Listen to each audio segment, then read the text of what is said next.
அனைவருக்கும் வணக்கம். இன்னைக்கான எபிசோட்ல மக்குமணி பார்த்தீங்கன்னா விசித்ராமா வந்து டார்கெட் பண்ணுறா. கமல் சார் கேட்குறாரு ஒருத்தவங்களோட யூஎஸ்பியை வந்து சொல்லுங்க அப்படின்னு சொல்லி. அதுக்கு வந்து இந்த மக்குமணி சொல்கிறான் விசித்ராமாட்ட பார்த்தீங்கன்னா நிறைய விஷயங்கள் இருக்குது, அதை வந்து சொல்லலாம் சொல்லிட்டு பார்த்தீங்கன்னா டேரெக்டாக அவங்க வந்து எந்த நேரத்தில் எப்படி மாறணுமோ அப்படி வந்து மாறிக்குவாங்க சார், யாரோட எப்போ சேரணுமோ அப்போ வந்து சேர்ந்துக்குவாங்க அப்படிங்கிற மாதிரி பார்த்தீங்கன்னா வெக்கமே இல்லாமல் சொல்லி சிரிக்கிறாப்புல. எனக்கு மணியை வந்து சுத்தமாக பிடிக்காது.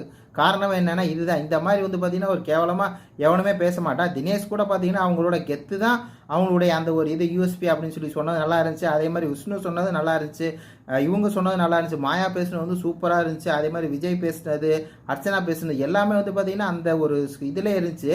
ஆனால் அந்த மக்குமணி பார்த்தீங்கன்னா டக்குன்னு வந்து இவங்க வந்து நேரத்துக்கு வந்த மாதிரி மாறிடுறாங்க அப்படி இப்படின்னு சொல்லி பார்த்தீங்கன்னா அவனுடைய மரியாதை அவரே வந்து மக்குமணி மக்குக்கெல்லாம் வந்து பார்த்தீங்கன்னா ஓட்டுமுல ஒன்றும் இல்லை இந்த ஆளை உள்ளே வச்சுட்டு உட்காந்துருக்காங்க.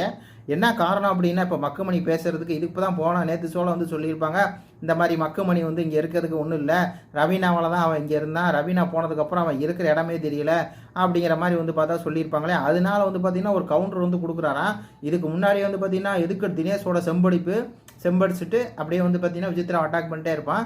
இப்போ வந்து பார்த்தீங்கன்னா அதுக்கு ஒரு படி மேலே போய் டேரெக்டாக வந்து அவங்க இடத்துக்கு தகுந்த மாதிரி ஆளுக்கு தகுந்த மாதிரி நேரத்துக்கு தகுந்த மாதிரி மாறி அப்படியே அவங்க இருக்கனால தான் சர்வே பண்ணுறாங்க அப்படின்னு சொல்லி பார்த்தீங்கன்னா வெக்கமே இல்லாமல் சொல்கிறேன். விசித்ராவுக்கு இவ்வளோ ஃபேன் இருக்காங்க, அதனால தான்டா இருக்கா மக்குமணி உனைய மாதிரி காசை கொடுத்துட்டு ரவீனாவோடையே பின்னாடி சுற்றிட்டு இல்லை அப்படிங்கிற மாதிரி தான் இருக்குது. இது பற்றி உங்கள் கருத்துக்களை சொல்லுங்கள். நன்றி, வணக்கம்.